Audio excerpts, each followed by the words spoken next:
विवेचना में आज अमिताभ बच्चन की कहानी, जिनको 13 फ्लॉप फिल्मों के बाद मिली थी पहली हिट।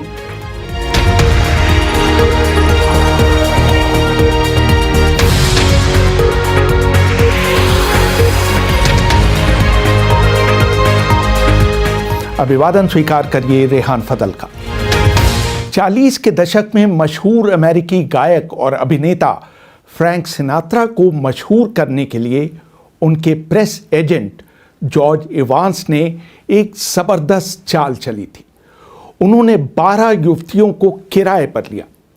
उन्हें सिखा दिया गया कि फ्रैंक के गाना शुरू करते ही तुम लोग ओ फ्रैंकी कहकर चीखने लगना और थोड़ी देर बाद बेहोश होने का नाटक करना।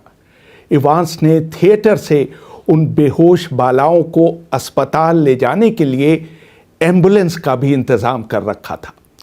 उन्होंने इस मौके के लिए फोटोग्राफरों की भी व्यवस्था कर रखी थी ताकि उस वक्त ली गई तस्वीरों से प्रचार को और जोरदार बनाया जा सके। इसके लिए उन लड़कियों को $5 दिए गए थे। इसके लिए इवांस ने अपनी देखरेख में 3 दिनों तक रिहर्सल करवाई थी। न्यूयॉर्क के पैरामाउंट थिएटर में फ्रैंक सिनात्रा के कार्यक्रम के खत्म होने से पहले इवांस ने चकित होकर देखा कि उन्होंने तो सिर्फ 12 लड़कियों को किराए पर लिया था, जबकि हकीकत में 30 लड़कियां बेहोश हो गई थीं। एक बार जब अमिताभ बच्चन को ये कहानी सुनाई गई तो वो पहले मुस्कुराए और फिर कहा, किसी को धर पकड़कर हीरो तो बनाया जा सकता है, लेकिन बस वहीं तक ही। कैमरा स्टार्ट हो जाने के बाद वो अकेला रह जाता है। अभिनय तो उसे करना ही पड़ेगा। दरअसल अमिताभ समझाना चाह रहे थे कि प्रचार का शोर किसी शख्स को एक खास मुकाम तक तो पहुंचा सकता है, लेकिन उससे आगे जाने के लिए उसमें प्रतिभा होनी भी जरूरी है। शुक्र है अमिताभ को अपने करियर को बढ़ाने के लिए इन सब हथकंडों का सहारा नहीं लेना पड़ा। 11 अक्टूबर 1942 को इलाहाबाद में अमिताभ का जन्म हुआ था। पैदा होने के दिन ही उनका नामकरण भी हो गया। हुआ ये कि उनके माता पिता के पारिवारिक मित्र पंडित अमरनाथ झा ने सुझाव दिया कि उस समय के देश के माहौल को देखते हुए उनका नाम इनकलाब रखा जाए। अमिताभ बच्चन पर हाल ही में प्रकाशित पुस्तक Amitabh Bachchan the forever star के लेखक प्रदीप चंद्रा बताते हैं। जिस दिन जन्म हुआ अमिताभ बच्चन जी का, उसी दिन सुबह सुबह सुमित्रानंद पंत उनके घर रहने आए थे। तो शाम को पंत जी देखने गए वहां मिलने। तो जैसे ही उसको उठा के ऐसे देखा नजदीक से, अमिताभ को तो चेहरा देखा तो कहने लगे, भाई इसका तो नाम अमिताभ होना चाहिए। और ऐसे उनका नाम पड़ा अमिताभ। और जो झा साहब क्या बात कर रहे हैं, वो उनके पारिवारिक मित्र थे और उन्होंने उनका नाम, चूंकि क्विट इंडिया मूवमेंट वगैरह का था, 42 में जन्म हुआ था, तो उन्होंने उनका नाम इनकलाब कहा, मगर वो ज्यादा दिन टिका नहीं, चला नहीं। उन लोगों ने स्टिक किया अमिताभ को ही। और इनका ही नहीं बल्कि इनके भाई का भी नाम उन्होंने आजाद रख दिया था।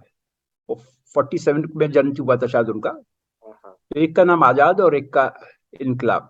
नैनीताल के शेरवुड स्कूल में प्रारंभिक शिक्षा के बाद अमिताभ बच्चन ने दिल्ली के किरोड़ीमल कॉलेज में दाखिला लिया। वहां उन्हें नाटकों में काम करने का खूब मौका मिला।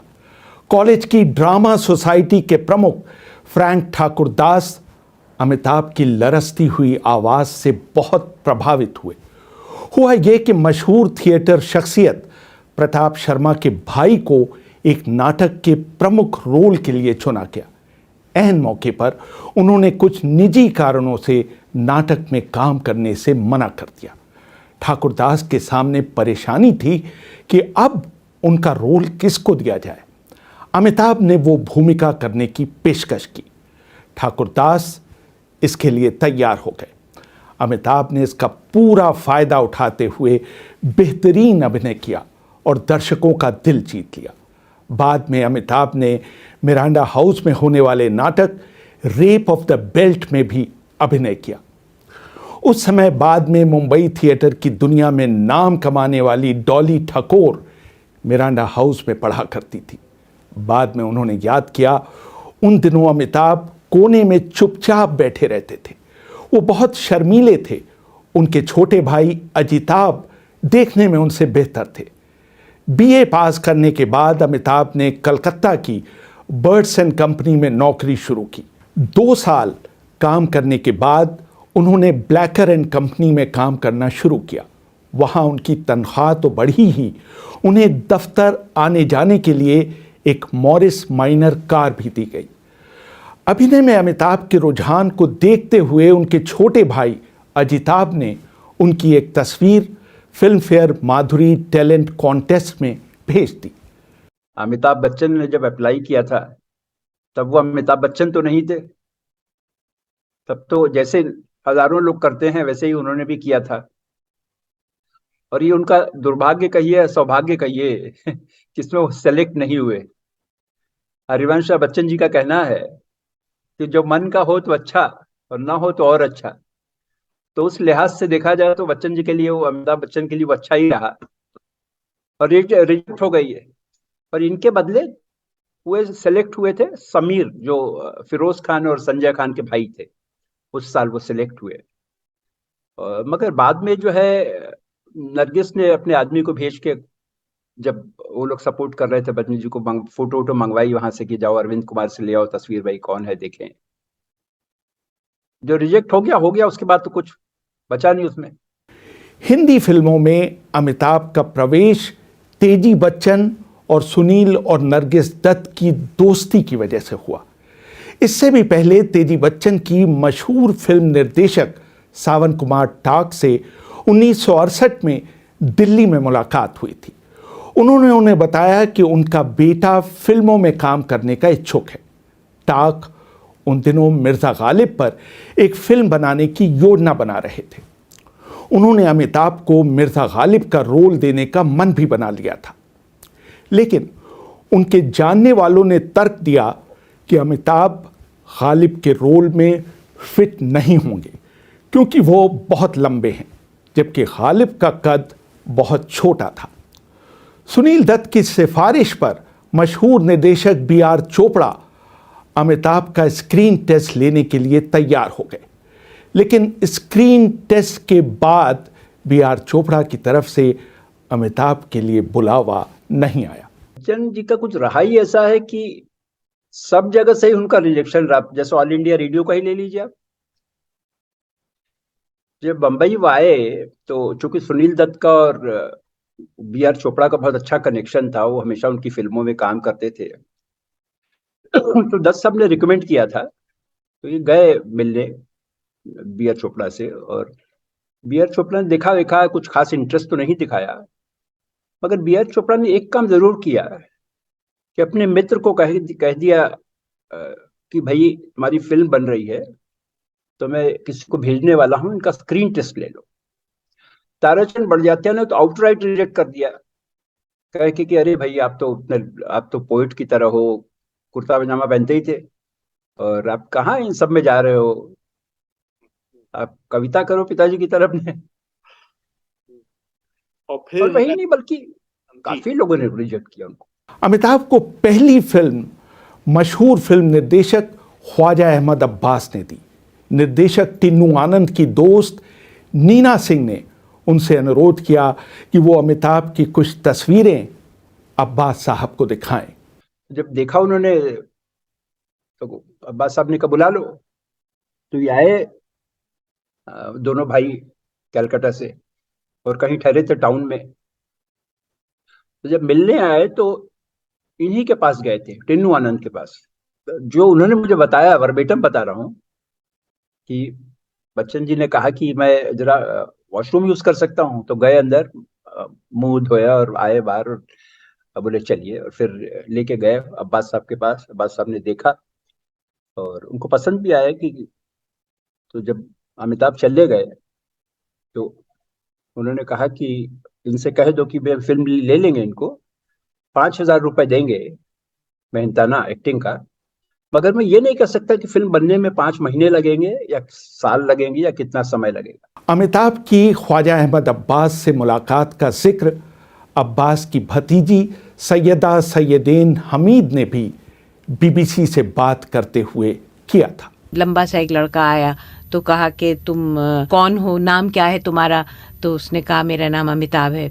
अमिताभ और पूरा नाम क्या? उसका अमिताभ बच्चन। तो कहीं तो मेरे दोस्त हरिवंश राय बच्चन के तो बेटे नहीं हो? उसने कहा जी, बाप की मर्जी से आए हो? उसने कहा जी मालूम है पेरेंट्स को। उन्होंने कहा नहीं, मैं पहले उनको लिखूंगा। तो फिर उन्होंने इनको हरिवंश राय जी को खत लिखा कि ऐसा ऐसा है, आप अगर इजाज़त दें। तो उन्होंने फिर तार से उनको जवाब दिया कि अगर आपके साथ काम कर रहा है तो बिल्कुल ठीक है।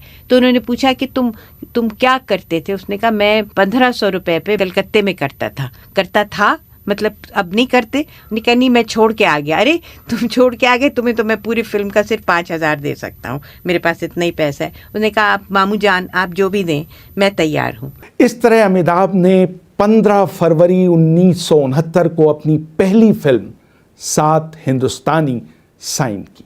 अमिताभ को अपनी ही पहली ही फिल्म 7 हिंदुस्तानी में राष्ट्रीय पुरस्कार मिला।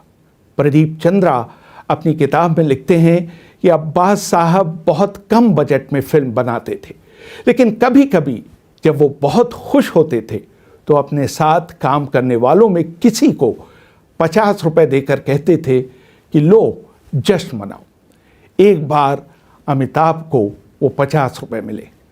पैसे मिलते ही तीनों दोस्तों बच्चन, जलाल आगा और अनवर अली ने इसे एक यादगार शाम बनाने का फैसला किया। तीनों ने जमकर शराब पी। अगले दिन अनवर अली ने बच्चन को सलाह दी कि जब तक तुम्हारा इंडस्ट्री में नाम ना हो जाए शराब को हाथ मत लगाना। अमिताभ ने उसी समय शराब छोड़ने का फैसला किया। उन्होंने ताउम्र इस फैसले का पालन किया। हाँ, जब उनके छोटे भाई अजिताभ की शादी हुई तो उन्होंने ज़रूर शराब पी। 7 हिंदुस्तानी के बाद भाग्य ने अमिताभ बच्चन का साथ नहीं दिया।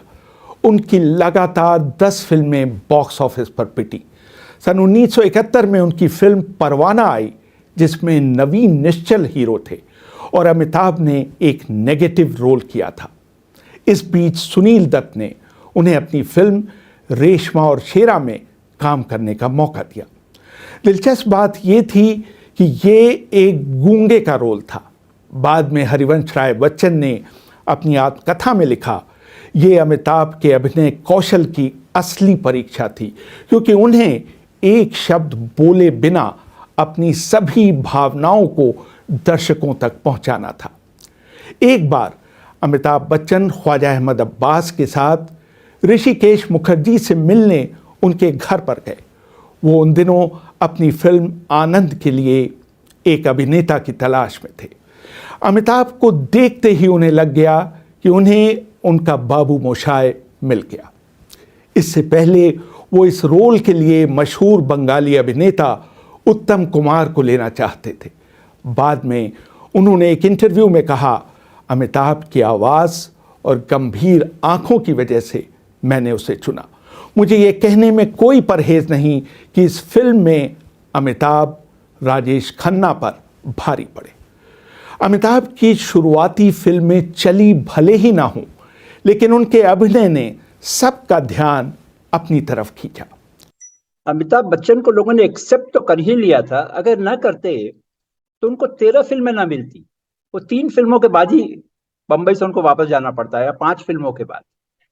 तो चूंकि उनको 13 फिल्में मिली, वो नहीं चली अलग बात है, तो इसलिए एक तरह से एक्सेप्टेड तो थे वो, उनको सही ब्रेक नहीं मिल रहा था। जब प्रकाश मेहरा जंजीर बनाने लगे तो धर्मेंद्र, राजकुमार और देवानंद ने कोई ना कोई बहाना बनाकर ये फिल्म रिजेक्ट कर दी। जावेद साहब ने मुझे बताया था, जावेद अख्तर ने, तो उनको थोड़ा इंटरेस्ट आ गया इस एक्टर में। तो उन्होंने जाके इनकी फिल्में देखी, जो फिल्में नहीं चली थी, रास्ते का पत्थर वगैरह, परवाना, ये सब। तो उनको लगा कि तो बहुत ही टैलेंटेड आदमी है और इसकी फिल्में नहीं चल रही हैं।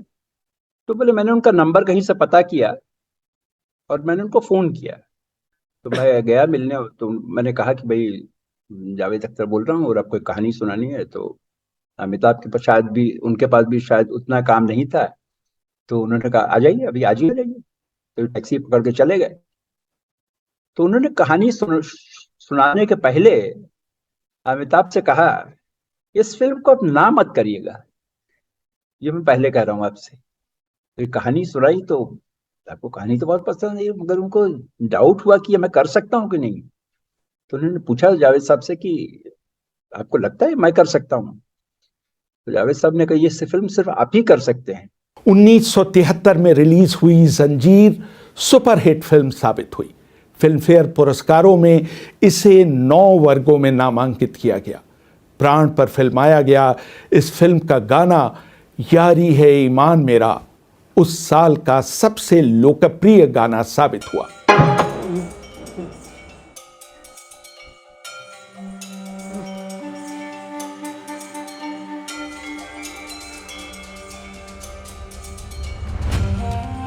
इस फिल्म ने एक अनजान से अभिनेता को एक सुपरस्टार की श्रेणी में ला खड़ा किया। यहीं से उनकी एंग्री यंग मैन की छवि की शुरुआत हुई और वो नेशनल क्रेज बन गए। रेहान फजल, BBC, दिल्ली।